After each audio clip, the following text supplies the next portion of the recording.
ہمارا بیسیکلی یہ ہے کہ ہم چاہتے ہیں کہ یہ الیکشن ایسے الیکشن بنے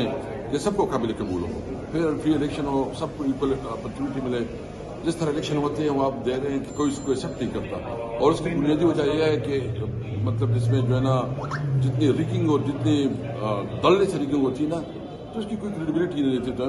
ہمارا صرف مقصد یہ ہے کہ جب بھی الیکشن ہو ہم ایک ایسی الائنس کی طرف جا رہے ہیں کہ ون پوائنٹ ایجنڈا پہ کہ پاکستان میں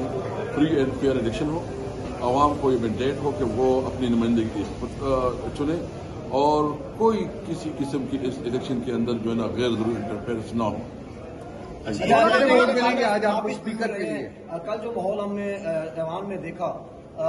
کیا یہی جمہوریت ہے؟ احتجاج سب کا حق ہے، لیکن کل جو یہاں پر ایوان میں ہم نے دیکھا دونوں طرف سے نعرے بازی ہوئی، گیلریز میں سے نعرے لگے، کیا کہیں گے آپ اسپیکر؟ بالکل میں سمجھتا ہوں کہ اگر وہ چور بیٹھے ہوں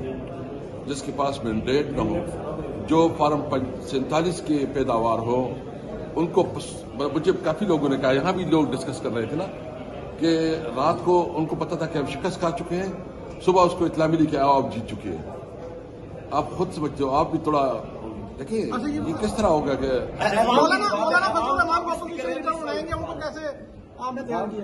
سب کو ساتھ لے کے چلیں گے. جتنی اپوزیشن کی پارٹیز ہیں ہم کوشش کریں کہ سب کو ساتھ لے کے چلیں.